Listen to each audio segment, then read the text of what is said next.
Hello friends, இன்னைக்கு என்ன episode பார்க்க போறோம்னு பார்த்தீங்கன்னா battle with the heaven season 6ஓட எபிசோட் 49 தான் பார்க்க போறோம். வாங்க எப்படி இருக்குன்னு பார்க்கலாம். இந்த எபிசோட்ல நான் ஏற்கனவே நிறைய எபிசோட்ஸ் போட்டிருக்கேன். ஸோ பார்க்காதவங்க அந்த எபிசோட் பார்த்துட்டு வந்து பாருங்க, அப்பதான் இதோட ஸ்டோரி லைன் புரியும். வாங்க எபிசோடுக்குள்ள போய் வேக வேகமா எங்கேயோ போயிட்டு இருக்க மாதிரி தான் காட்டுறாங்க. அவங்களும் பங்குவான் ரெண்டாவது பிரதர் வந்து கண் முழிச்சிட்டாரா இல்லையா அப்படின்னு சொல்லி கேட்டுட்டு இருக்காங்க. அதே நேரத்தில் அவங்களும் சொல்ல ஆரம்பிக்கிறாங்க, இல்லை அவர் கண் முழிக்க ஜியோனா அவங்க கூட தான் இருக்காரு, நைட்டு ஃபுல்லாக அவரும் தூங்கவே இல்லை அப்படின்னு சொல்லிட்டு அவங்களும் சொல்லிட்டு இருக்காங்க.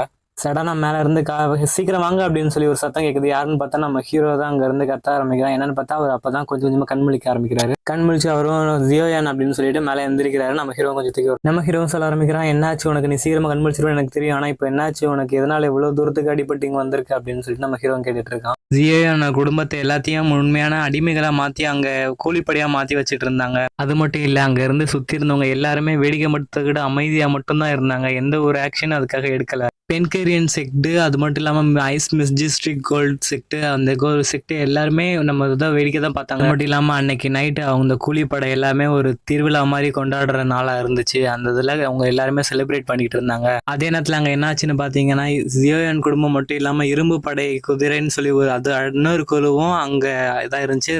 ரெண்டு குழுவும் ஒன்றா தான் இருந்தாங்க. எல்லாமே ஹாப்பியாக இருந்தாங்க. அவங்க எல்லாரும் என்ஜாய் பண்ணிக்கிட்டு இருக்கும் போதே சடனாக வந்த ஸ்மோக் ஸ்க்ரீன் அங்கே வந்து ஒரு பல அட்டாக் மூலமாக அந்த இடத்தையே தலைகீழ அங்கே இருந்த ஒருத்தரும் எல்லாரும் கேர்ஃபுல்லா இருங்க அப்படின்னு சொல்லிட்டு இருக்காரு. அதே என்னதான் சடனா இன்னொருத்தர் உள்ள வரதை பார்த்துட்டு இவரும் அப்பா என்னது இது அப்படின்னு கேட்டு பிரச்சனைக்கு காரணம் யாருன்னு பாத்தீங்கன்னா அங்க இருக்கிற எம்பரரோட அப்பா தான் இவ்வளவுத்துக்கு பிரச்சனைக்கு காரணங்கிறது அவரும் தெரிஞ்சுக்கிறாரு. ஆளோட அப்பாவும் சொல்லிட்டு இருக்காரு என்னன்னு பாத்தீங்கன்னா, இங்க இருக்கிறவங்க எல்லாரையும் நான் கொல்ல தான் போறேன் அப்படின்னு சொல்லிட்டு தன்னோட ஜுவாடை வர வச்சு அதுல இருந்து பல ஜுவாடுங்களை அனுப்பிச்சு எல்லாத்தையும் அங்க போட்டு தள்ளிட்டு இருக்காரு. எத்தனை பேர் தடுக்கலாம்னு நினைச்சாலும் சுத்தமா யாராலையுமே முடியல. ஏன்னா அவரோட அட்டாக்ஸ் ஒவ்வொன்றும் ரொம்ப பவர்ஃபுல்லா இருக்கு. ஓரங்கியாங்க கூட சேர்ந்துருக்கீங்களா, அவங்க வந்து ஜியோவின் குடும்பத்தை அழிக்கணும்னு நினைக்கிறவங்க, அவங்க நம்ம ஜியோவின் குடும்பம் நம்ம குடும்பம் ஒண்ணுதான் அப்படின்னு சொல்லிட்டு நீ என்ன வேணாலும் நினைச்சுக்கோ, அதை பத்தி எனக்கு எந்த ஒரு கவலையும் இல்லை அப்படின்னு சொல்லிட்டு இருக்கும்போதே அங்க இருக்கிறவங்களும் அவர் அட்டாக் பண்றதுக்காக வந்துகிட்டு இருக்காங்க. இதுக்கு மேலே விடக்கூடாதுன்னு சொல்லிட்டு அவர் வந்துட்டு இருக்கும்போதே சடனா அவர் உடம்பு நெருப்பு பிடிச்சிரியா அந்த அட்டாக் பண்ண வந்தவரும் என்னை காப்பாத்துன்னு சொல்லி அவர் காலை பிடிச்சி கெஞ்சிக்கிட்டு இருக்காரு. பட் இருந்தாலும் சீக்கிரமா செத்து போயிடு, நீ இதுக்கப்புறம் இங்க இருக்கிறதுக்கு தகுதியே இல்லைன்னு சொல்லி அவனும் அட்டாக் பண்ணி கொண்டு. எவ்வளவு தைரியம் இருந்தா அவனுங்க என்னோட குடும்பத்து மேலேயே கை வச்சிருந்திருப்பானுங்க. அவனால கண்டிப்பா விடவே கூடாது, என்னோட குடும்பத்துக்காக அவங்களை எதனா பண்ணியே ஆகணும் அப்படின்னு சொல்லிட்டு அதுக்கு நம்ம ஹீரோயினியா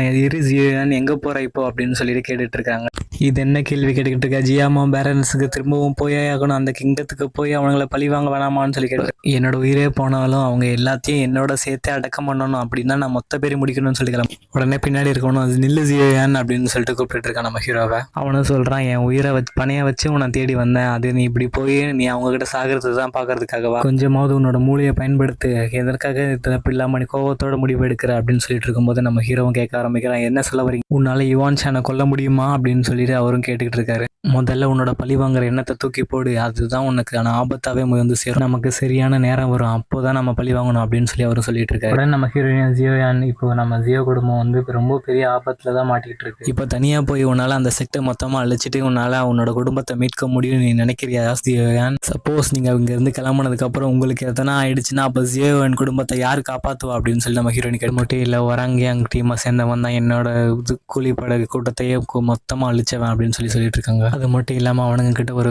சீக்ரெட் வெப்பன் இருக்கு. அது என்னன்னு பார்த்தோன்னா முகமே இல்லாத கருப்பு உருவம் தான் வந்து மற்றவங்க எல்லாத்தையுமே போட்டு தள்ளிக்கிட்டு இருக்கு. அதோட பவர்ஸ்லாம் கண்ட்ரோலே பண்ண முடியாத அளவுக்கு அல்டிமேட்டா இருக்கு. நினைச்சதுன்னா அவங்க உடம்புக்குள்ள இருக்க சோலை கொண்டு தனியா கல்லை எடுத்து அதோட அப்சர்வ் பண்ணிக்க முடியும். நம்ம ஆரம்பத்தில் யோசிச்சு நடந்தது எல்லாத்தையும் யோசிச்சு பார்த்துட்டு இருக்கேன். ஏன்னா ஏற்கனவே இந்த மாதிரி ஒரு டீமன் வந்து ஏற்கனவே ஹீரோட மாஸ்டரையே மிரட்டி வந்திருக்கும். அதெல்லாம் பார்த்துட்டு யோசிச்சு நினைச்சு பார்த்துட்டு அவரும் சொல்ல ஆரம்பிக்கிறாரு, நான் அவங்க என்ன தேடுறாங்கிறது எனக்கு என்னன்னே இப்போ வரைக்கும் எங்களுக்கு தெரியாது அப்படின்னு சொல்லிட்டு இருக்காரு. அது இடத்துல நானும் என் மூத்த சீடரும் சேர்ந்தது என்னென்னமோ நாங்களும் தேடி பார்த்தோம், பட் அவங்க என்ன தேடுறாங்கிறது எங்களால் கண்டே பிடிக்க முடியலன்னு சொல்லிட்டு இருக்காரு. நீ எதுக்காகவும் கவலைப்படாத, அது எல்லாமே மாறிடும், ஆனா இவங்களோட நோக்கம் என்னங்கிறது இப்ப தெரியல அப்படின்னு சொல்லிட்டு நம்ம ஹீரோ யோசிச்சுக்கிட்டு இருக்காரு. எனக்கு கேட்கறாங்க, இப்போ சகோதரர்கள் அப்போ அங்க இருக்கவங்களோட நிலைமை என்னாச்சுன்னு கேட்டு அப்புறம் சொல்ல ஆரம்பிக்கிறாரு, அவங்க எல்லாத்தையும் கொஞ்சம் கூட கருணையே இல்லாம எல்லாத்தையும் அந்த பிளாக் டீமனை வச்சு எல்லாத்தையும் அழிச்சிட்டாங்க, ஒருத்தரை கூட விடாம எல்லாத்தையும் ரொம்பவும் கொடூர முறையில் அட்டாக் பண்ணி தான் கொண்டானுங்க அப்படின்னு சொல்லிட்டு இருக்கான். அதே நேரத்தில் என்னையும் அங்கேருந்து தப்பிச்சு போயிடுன்னு சொல்லிட்டு அவரோட தன்னோட உயிரை சாக்ரிஃபைஸ் பண்ணி என்னை இங்கேருந்து காப்பாற்றி அமுச்சு வச்சாரு. தன்னோட உயிரே போனாலும் பரவாயில்ல, எப்படியாவது அங்கேருந்து போயிடுன்னு சொல்லிட்டு என்னை அமுச்சிட்டனால நானும் அங்கேருந்து வந்துட்டேன். ஆனாலும் அந்த பிளாக் டீமன் அவங்க இருந்த எல்லாரையுமே போட்டு தள்ளிடுது.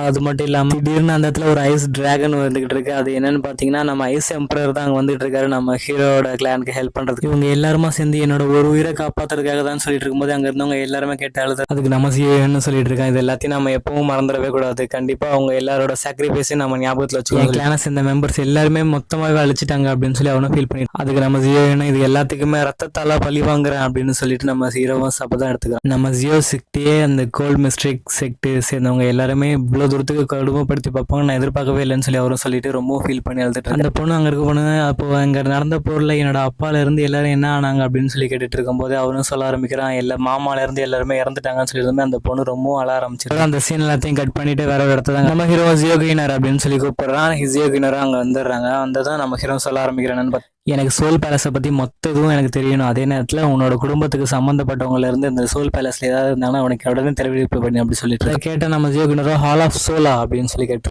இது எல்லாத்தையும் பண்ணது அவங்க தான் உங்களுக்கு எப்படி தெரியும் ஜியோயான் அப்படின்னு சொல்லி நம்ம ஹீரோ கிட்ட ஜியோகினர் கேட்டுட்டு இருக்க. ரெண்டாவது பிரதர் சொன்னதை நீ கவனிக்கலையா அவர் தான் இதில் அவர் சொல்லும் போது அந்த வார்த்தை ரெண்டாவதுல குறிப்பிட்டு தான் சொல்லியிருந்தாரு அப்படின்னு சொல்லி நம்ம ஜியோகினர் கிட்ட நம்ம ஹீரோவும் சொல்லிட்டு இருக்கான். அதே நேரத்தில் என்னன்னு பார்த்தீங்கன்னா அவங்களும் ரொம்ப ஷாக்கோட தான் இருக்காங்க.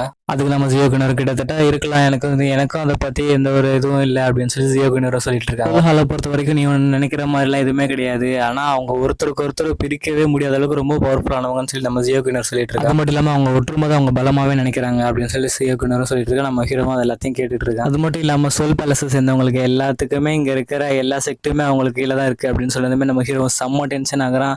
ஜியோகினரும் வந்து சரி அமைதியாருன்னு சொல்லி கட்டி பிடிச்சிக்கிறான். நம்ம ஹீரோவை இப்போ உங்களை ஜெயிக்கிறதுக்கு வேற எந்த வழியுமே கிடையாது அப்படின்னு சொல்லிட்டு இருக்கும்போது என்ன ஆனாலும் நான் கூட இருப்பேன் நீ எதுக்காக கவலைப்படாது அப்படின்னு சொல்லிட்டு இருக்கேன். அதே நேரத்தில் அடுத்து வந்து நம்ம ஜியோகினரும் ஹீரோவையும் தான் காமிச்சிட்டு இருக்காங்க. அவங்க ரெண்டு பேரும் சரி நான் கண்டிப்பாக எப்படியாவது உங்களை தோக்கடிப்பேன் அப்படின்னு சொல்லி நம்ம ஹீரோ சொல்கிறோம். அதோட அந்த சீன் எல்லாத்தையும் கட் பண்ணிடுறாங்க. ஜியோனோட பிரதர்னு சொன்னவர் தான் அவரும் வந்துட்டு ஒரு இடத்துல நின்றுக்கிட்டு ப்ராக்டிஸ் பண்ணிட்டு இருக்காரு. அவரோட பவர்ஸ் எல்லாம் இப்போ அல்டிமேட்டாக முன்னேறதை விட ரொம்ப ரெக்கவர் ஆகிட்டாரு. ரொம்ப பவர்ஸ் எல்லாம் அல்டிமேட்டாக வேற லெவலில் அவரோட ஆர்மர்ஸ் எல்லாம் இருக்குது பார்க்கறதுக்கு. நம்ம ஜியோனை வந்துட்டு செம பவர்ஃபுல்லாக தான் இருக்கீங்க போலன்னு சொல்லிட்டு இருக்கும்போது எல்லாமே ஒன்றால் தான் ரெக்கவர் ஆயிருக்கேன் அப்படின்னு சொல்லிட்டு இருக்காங்க. அவரும் நினைக்கிற மாதிரி நம்ம ஒன்றும் இப்போ அவ்வளோ சீக்கிரத்தில் ஜெயிச்சிடவே முடியாது. ஏன்னா அவங்ககிட்ட வந்து எக்கச்சக்கமான போர் வீரர்கள் இருக்காரு. நம்ம கிட்ட இப்போ 2 பேர் மட்டும் தான் இருக்கும். நம்ம 2 பேரால கண்டிப்பாக ஜெயிக்க முடியும்னு சொல்லிட்டு இருக்காரு. அவரு ஒரு ஸ்கோரை கொடுத்து இது மூலமாக தான் நம்ம கண்டிப்பாக பவர்ஃபுல்லாக மாறிக்கணும். ஏன்னா ஜியோகினர்ல தான் இதை கொடுத்தா அப்படின்னு சொல்லிட்டு எல்லா விதமானதையும் வச்சு அவங்க ப்ராக்டிக்ஸ் எல்லாருமே கண்டினியூஸாக எடுத்துக்கிட்டே இருக்காங்க. நம்மளோட ப்ராக்டிக்ஸ் இதை விட இன்னும் அதிகமாக இருக்கணும் அப்படின்னு சொல்லிட்டு நம்ம ஹீரோவும் வாங்கன்னு சொல்லி கூட்டு போயிட்டு இருக்காங்க. நம்ம ஹீரோ கிட்ட இருக்கிற மாதிரி இன்னொரு மோதிரம் ஒன்று இருக்கு. அதில் வந்து இதுக்கு உங்களுக்கு தேவைப்படும். ஏன்னா இதில் நிறைய காயின்ஸ் இருக்கு. இது மூலமா நீங்க உங்களுக்கு தேவையான எல்லாத்தையும் வாங்கிக்க முடியும் அப்படின்னு சொல்லி நம்ம ஹீரோ கொடுத்தது எனக்கு ரொம்ப தேங்க்ஸ்ன்னு சொல்லி அவரும் வாங்கி வச்சுக்கிறாரு. அதே நேரத்தில் நான் இங்கிருந்து கிளம்ப வேண்டிய நேரம் வந்துருச்சுன்னு சொல்லி அங்கேருந்து அவரும் பறக்கிற ஷிப் மூலமா பறந்து போயிட்டு இருக்கேன். கண்டிப்பா நான் ரிவெஞ்சுக்காக அங்கே நீ போறப்போ நானும் கண்டிப்பா உங்க கூட வருவேன் அப்படின்னு சொல்லிட்டு இருக்காரு. நம்ம கண்டிப்பா ரிவெஞ்ச் எடுக்கணும் அப்படின்னு சொல்லி நம்ம ஹீரோன்னு சொல்லிட்டு இருக்காங்க. கண்டிப்பா அப்படின்னு சொல்லி நம்ம ஹீரோ அதே நேரத்தில் 2 பேருமே போயிட்டு அட்டாக் பண்ண ஆரம்பிக்கிறாங்க. நம்ம ஹீரோ ஒரு பக்கமும் அவர் ஆப்போசிட்ல இருந்த ஒரு பக்கமும் சொல்லி 2 பேருமே ரிவெஞ்சுக்காக வேற லெவல்ல ஃபைட் பண்ணிட்டு இருக்காங்க. ஏன்னா இந்த கிளானுக்கு சம்மந்தப்பட்ட எல்லாத்தையுமே போட்டு தள்ளிக்கிட்டு இருக்காங்க. நம்ம ஹீரோவா இருக்கட்டும் ஆப்போசிட்ல இருந்த நம்ம ஹீரோட பிரதரா இருக்கட்டும் 2 பேருமே வேற லெவல்ல ஃபைட் பண்ணிட்டு இருக்காங்க.